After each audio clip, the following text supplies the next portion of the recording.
I ain't apologizing. I made a goal and I hit it. Whole lot of people was saying I never would do it, then I went and did it. I ain't been seeing no ceilings. I'm making use of each minute. You can't relate to that feeling. I don't expect you to get it. Take a look at what's around us. Believing in me, I'm the main one. How you think I'ma be humble when I walk around knowing this where I came from? I think I'm really the win. Telling myself, yeah, I know it. I may go give me a cape. Lately, I'm feeling heroic. I may go give me a Benz. Lately, I'm feeling the vibes. They used to tow my whips. Lately, I'm feeling alive. I'm on an Everest run. I'm going straight to the top. So far from where I begun. I think I'm never gonna stop. From a long way away, I'll take. Welcome back to the channel, guys. As you can see, we got the Neon out here, fresh off a brand new PB at Rockingham Drag Strip.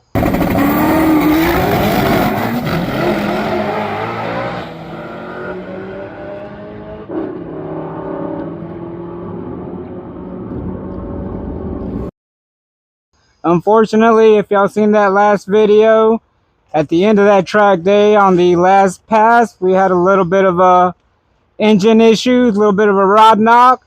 So we got it here jacked up. I already drained the oil. Unfortunately, there's quite a bit of rod bearing material on the magnetic part of the drain plug, but that's how racing goes.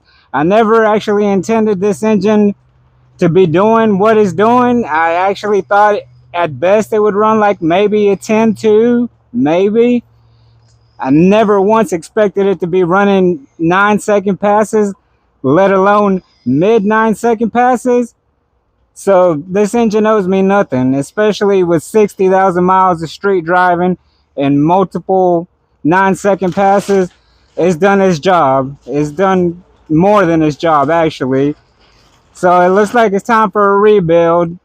We're gonna go ahead and drop the oil pan and see how bad it actually is and go from there.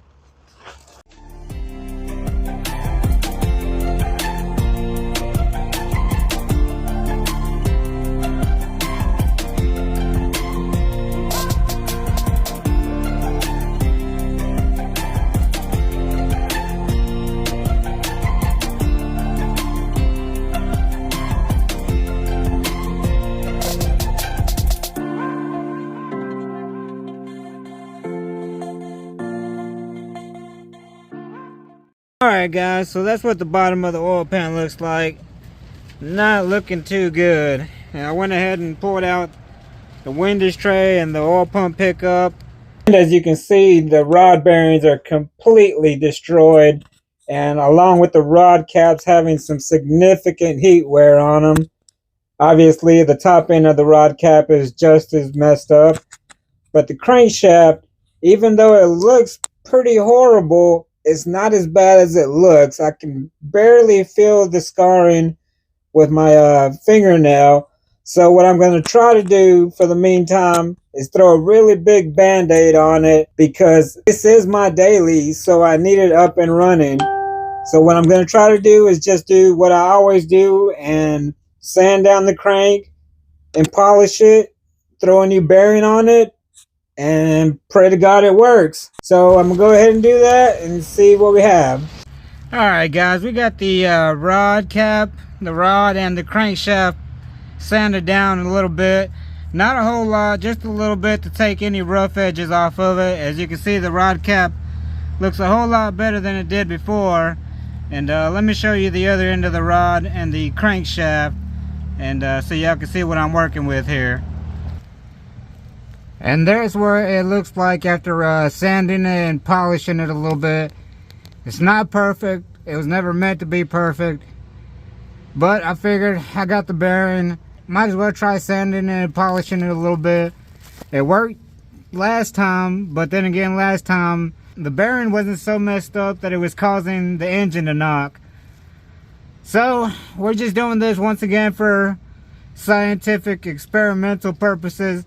This is no way in shape, form, the proper way to do it. But, hell, might as well give it a try, see if it'll work. Hell, I'd be surprised. I'd be happy if it worked for a week. Hell, it might instantly start knocking as soon as I put everything back together and go to crank it up. But everything's good to go. Before I put the bearing and put it all back together, oil pan and everything back up, I do want to do one thing, is check the clearances with the plastic gauge, just to give me a rough idea of what the clearances are. They're probably not going to be great, but it is what it is at this point. So let's go ahead and do that.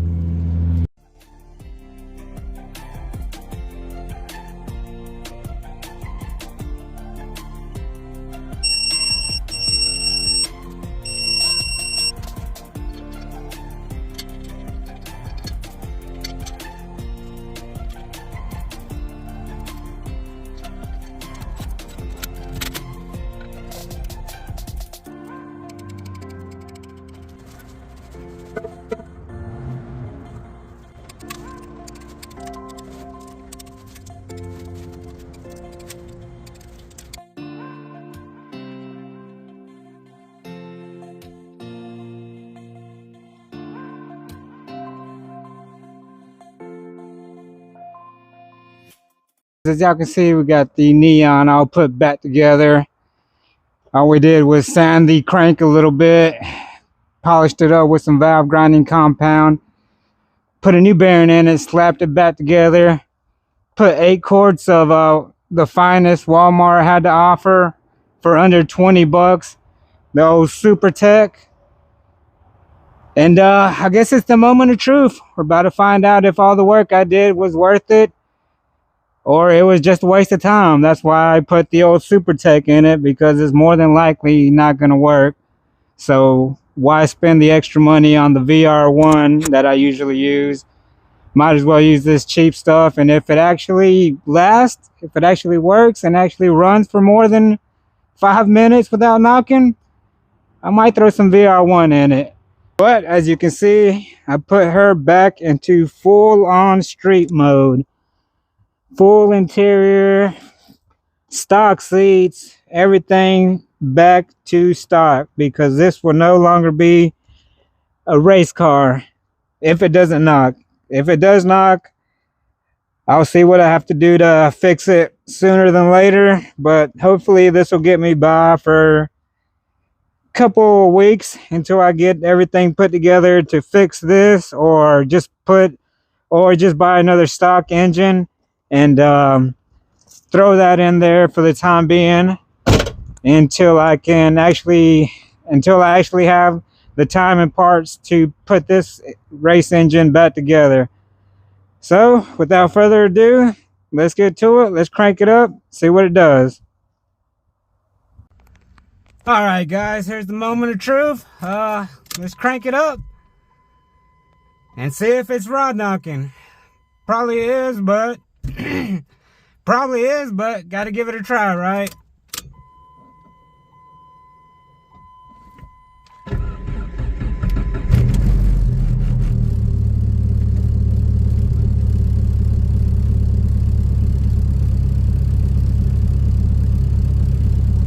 Well, oil pressure seems to be where it should be so far. If you remember last time in the last video at the track, it was real low after I made that last pass and it started knocking. But for right now, it seems to be good. I'm gonna wait till it warms up, and then I'm gonna give it a few revs, see if I can hear anything in the engine bay. Alright guys, she's been idling for about 10-15 minutes now, so the engine should be nice and warmed up. I guess the only thing left to do is give it a couple revs, see if we can hear anything. So let's go ahead and do that.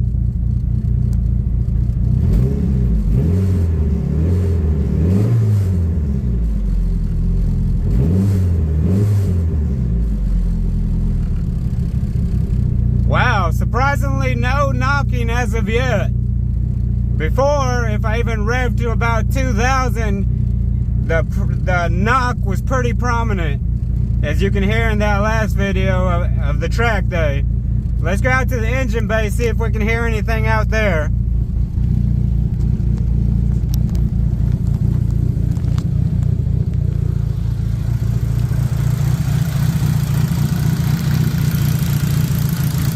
Damn, those injectors are loud, but let's hear it.